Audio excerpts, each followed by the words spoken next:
샬롬. 7월 11일 금요일 하나님 나라를 시작하는 말씀 묵상 시간입니다. 오늘 우리에게 주신 말씀은 요한계시록 7장 1절에서 17절입니다. 청년 누리의 우지윤 청년이 말씀을 읽어주시겠습니다. 하나님의 말씀을 경청하십시오. 2일 후에 내가 내 천사가 땅 내 모퉁이에 선 것을 보니 땅의 사방의 바람을 붙잡아 바람으로 하여금 땅에나 바다에나 각종 나무에 불지 못하게 하더라. 또 봄에 다른 천사가 살아계신 하나님의 인을 가지고 해 돋는 데로부터 올라와서 땅과 바다를 해롭게 할 권세를 받은 애 천사를 향하여 큰 소리로 외쳐 이르되 우리가 우리 하나님의 종들의 이마에 인치기까지 땅이나 바다나 나무들을 해하지 말라 하더라. 내가 인침을 받은 자의 수를 들으니 이스라엘 자손의 각 지파 중에서 인침을 받은 자들이 14만 4천이니 유다 지파 중에 인침을 받은 자가 1만 2천이요 르우벤 지파 중에 1만 2천이요 갓 지파 중에 1만 2천이요 아셀 지파 중에 1만 2천이요 납달리 지파 중에 1만 2천이요 므낫세 지파 중에 1만 2천이요 시므온 지파 중에 1만 2천이요 레위 지파 중에 1만 2천이요 이사갈 지파 중에 1만 2천이요 스불룬 지파 중에 1만 2천이요 요셉 지파 중에 1만 2천이요 베냐민 지파 중에 인침을 받은 자가 1만 2천이라. 이 일 후에 내가 보니 각 나라와 족속과 백성과 방언에서 아무도 능히 셀 수 없는 큰 무리가 나와 흰옷을 입고 손에 정려 가지를 들고 보좌 앞에 어린 양 앞에 서서 큰 소리로 외쳐 이르되 구원하심이 보좌에 앉으신 우리 하나님과 어린 양에게 있도다 하니 모든 천사가 보좌와 장로들과 내 생물 주위에 서 있다가 보좌 앞에 엎드려 얼굴을 대고 하나님께 경배하여 이르되 아멘. 찬송과 영광과 지혜와 감사와 존귀와 권능과 힘이 우리 하나님께 세세토록 있을지어다. 아멘 하더라. 장로 중 하나가 응답하여 나에게 이르되 이 흰옷 입은 자들이 누구며 또 어디서 왔느냐. 내가 말하기를 내 주여 당신이 아시나이다 하니 그가 나에게 이르되 이는 큰 환난에서 나오는 자들인데 어린 양의 피에 그 옷을 씻어 희게 하였느니라. 그러므로 그들이 하나님의 보좌 앞에 있고 또 그의 성전에서 밤낮 하나님을 섬기매 보좌에 앉으신 이가 그들 위에 장막을 치시리니 그들이 다시는 줄이지도 아니하며 목마르지도 아니하고 해나 아무 뜨거운 기운에 상하지도 아니하리니 이는 보좌 가운데에 계신 어린 양이 그들의 목자가 되사 생명수 샘으로 인도하시고 하나님께서 그들의 눈에서 모든 눈물을 씻어주실 것임이라. 어린 시절 요한계시록은 함부로 읽으면 안 되는 성경이었습니다. 마치 금서와 같은 느낌으로 66권의 성경 중 요한계시록만큼은 함부로 펼쳐볼 수가 없었습니다. 이단들은 주로 요한계시록을 베이스에 둡니다. 그래서 어떤 성경 공부를 갔는데 만약 창세기와 요한계시록만을 먼저 가르친다면 거긴 이단일 확률이 매우 높습니다. 이해할 수 없는 언어 또 여러 환상들로 쓰여진 성경이었기 때문에 그것을 잘못 해석하기가 쉽고 특히 공포심을 심어주기가 쉽습니다. 그런데 요한계시록을 천천히 살펴보면 계시록은 어떤 신비와 미지의 영역의 책이거나 주술서 같은 게 아닙니다. 함부로 읽으면 안 되는 그런 마법책이 아닙니다. 사도 요한은 계시록을 시작하며 1장 4절 아시아에 있는 7교회에 편지하노니 라고 이 글을 쓴 목적과 대상을 명시합니다. 요한계시록은 그 당시에 교인들이 이해할 수 있는 편지였고 아니 이해하도록 쓴 편지였습니다. 당시 초대교회가 처한 상황은 매우 어려웠습니다. 계속되는 박해와 내부적인 이단의 문제 등으로 인해 교회는 많은 어려움을 당하던 상황이었습니다. 현재 그 어려움을 당하고 있는 현실 가운데에서 요한은 5장 이후 하늘에서 펼쳐지는 일들, 인간의 눈이 아닌 하나님의 시선으로 하늘과 땅에서 벌어지는 일들을 보고 기록했습니다. 그리고 그것을 들려주고 싶어 했습니다. 그래서 그 일의 모습을 적고 아시아의 교인들에게 편지했습니다. 따라서 계시록 1장부터 현재 이후의 상황은 시간의 순차적 발생 사건이 아닙니다.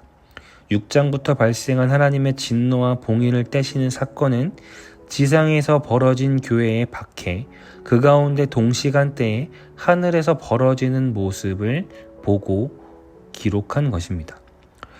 계시록 6장에서 하나님은 두루마리의 봉인을 떼었습니다. 요한 사도가 본 두루마리는 앞뒤로 빼곡한 글씨가 새겨져 있었습니다. 그 내용이 무엇인지 본문에는 언급하지 않았지만 에스겔서 2장이 이 내용이 무엇인지를 유추하게 합니다. 에스겔서 2장 9절에 보면 내가 보니 보라 한 손이 나를 향하여 펴지고 보라 그 안에 두루마리 책이 있더라. 그가 그것을 내 앞에 펴시니 그 안팎에 글이 있는데 그 위에 애가와 애곡과 재앙의 말이 기록돼 있더라. 이렇게 말씀합니다. 계시록 6장의 보좌에 앉아 계신 하나님의 모습과 에스겔서 2장은 매우 유사합니다. 땅의 교회가 환난을 당하고 있을 때 하늘에서도 비슷한 일이 환상으로 보여졌습니다. 하나님은 애가, 애곡과 재앙이 봉인되었던 것을 하나씩 푸셨습니다. 그리고 6장에서 총 7개의 인 중에 6개의 인이 떼어졌습니다. 이제 마지막 1개의 인을 떼면 봉인되었던 두루마리가 완전히 풀릴 것이고 빼곡히 적힌 애가, 애곡, 재앙의 말들이 쏟아져 나올 것입니다. 이 클라이막스의 순간 요한 사도는 우리의 시선을 잠시 다른 곳으로 돌립니다. 7장은 이 마지막 인이 떼어지는 장면이 아닌 이어지는 스토리에서 잠시 다른 이야기를 들려주는 막간입니다. 하늘에서 벌어지는 하나님의 진노와 재앙의 일들이 마치 자신들에게도 해당되는 일들로 들릴까봐 걱정하고 두려워할 초대 교인들을 위해 하나님은 한 가지의 이야기를 번외편으로 들려주십니다. 그 문제의 14만 4천 명, 이 숫자가 이 7장에 등장합니다. 14만 4천의 숫자는 각 지파별로 12,000명씩을 선발해 12지파를 곱한 숫자입니다. 10이라는 숫자는 단순히 물리적인 실제의 절대 숫자라기보다는 10이라는 숫자는 완전한 수를 뜻합니다. 12지파, 12제자. 그래서 각 지파별로 12,000명씩 선택을 하고 총 14만 4천의 숫자가 계산된 것인데 이건 역시 물리적으로 딱 저 숫자만큼의 사람만이 구원받는 뜻이 아니라 하나님을 믿는 백성들 전부를 의미하는 상징적인 숫자입니다. 하나님은 진노와 재앙의 모습으로 두려워하고 또한 현실에서 박해를 받고 있는 그리스도인들에게 7장의 모습을 통해 위로와 안심을 시켜주십니다. 하늘에서 일어나는 그 애가, 애곡, 재앙의 일도 땅에서 벌어지는 원수의 박해도 하나님의 신실한 자녀들을 결코 상하게 할 수 없으며 하나님은 그들을 선택하셔서 지키실 것이라고 말씀합니다. 7장 1절에서부터 8절과 9절부터 17절의 말씀은 이러한 동일한 장면을 땅의 시선에서 바라본 것과 하늘의 시선에서 바라본 것을 반복해서 설명한 것입니다. 앞서 계시록을 무서운 책, 함부로 읽으면 안 되는 성경으로 여긴 적이 있었다 얘기했습니다.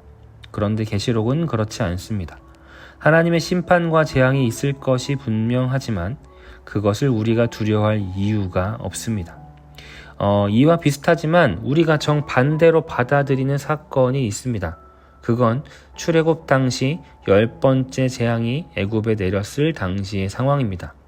그 당시 이스라엘은 각 가정의 출입문에 어린 양의 피를 발랐습니다. 그리고 그 피를 바른 집들은 죽음을 피해 갔습니다. 이 사건을 기념하는 절기를 패스오버, 유월절이라고 합니다.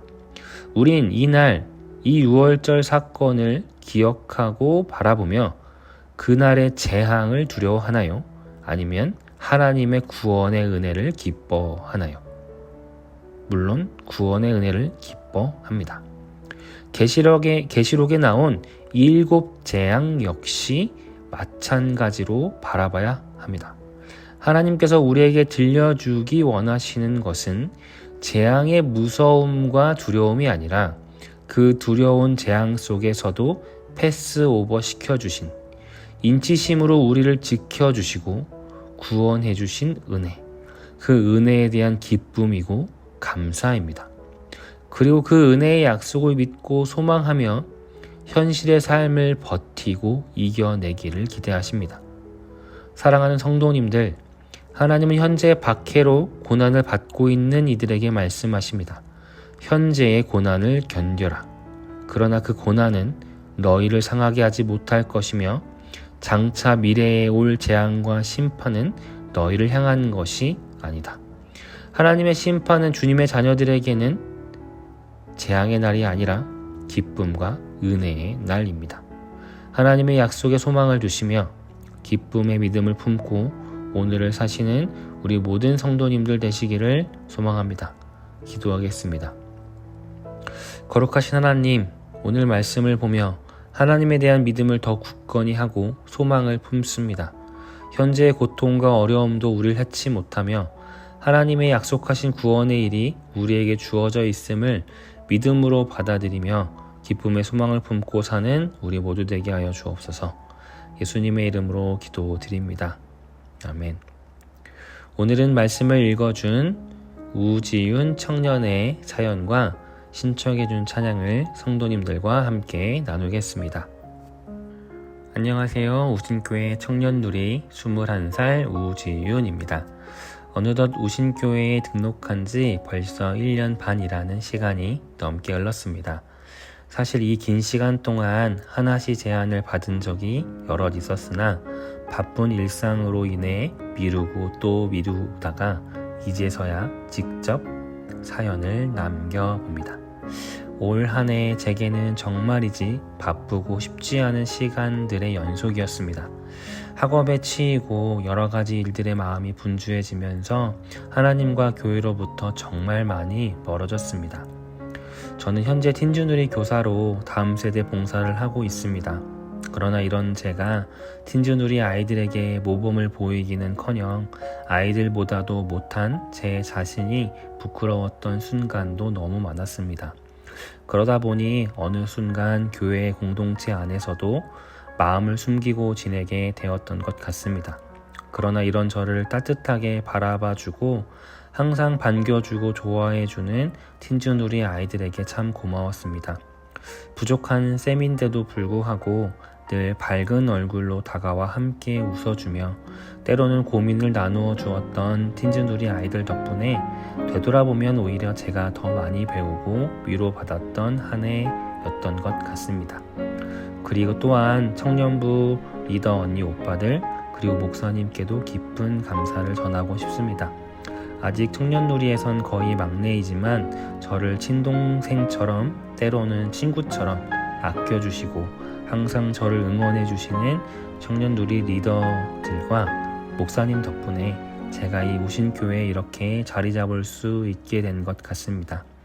일상 속에서 항상 느끼지는 못하지만 다시 되돌아볼 때마다 하나님께서 제게 주신 이 공동체가 얼마나 소중한지 조금씩 깨닫고 있습니다. 앞으로는 저도 누군가에게 그렇게 따뜻한 사람이 되기를 하나님 안에서 다시 한 걸음씩 나아가기를 소망합니다. 감사합니다. 네, 이렇게 사연과 함께 위러브의 사랑 중의 사랑이라는 찬양 신청해 주었습니다. 네, 우리 지윤이가 막내임에도 늘 의젓하게 책임감 있게 우리 tin주누리에서 정말 많은 역할을 해주고 있습니다. 제가 21살 때 우리 박상윤 목사님이 전도사님일 때 숭의교회 교사였었거든요. 근데 그때 저보다 지금 우리 지윤이가 훨씬 더 교사로서 또 언니, 선배로서 정말 잘하고 있다고 말해주고 싶습니다. 오늘 이 찬양 들으시며 함께 더 깊은 묵상으로 나아가겠습니다. 그리고 마지막으로 함께 기도 부탁드리고 싶은데요. 오늘 우리 청년들이 우리 여름 수련회를 출발합니다. 점점 해가 거듭할수록 성장하고 늘어가고 있는 우리 청년들인데 이번 2박 3일 수련회를 통해 더욱더 하나님을 인격적으로 깊이 만나고 공동체 안에서 서로의 깊은 사귐과 또 위로가 있기를 함께 기도해 주시고 응원해 주시면 좋겠습니다. 이 시간 더 깊은 묵상으로 나아가겠습니다.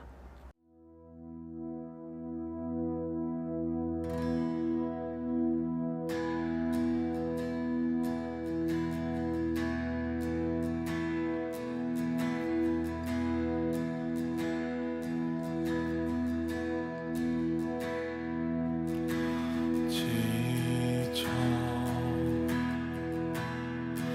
포기하고 싶을 때 혼자 뒤처진 것만 같고 우림조차 없을 때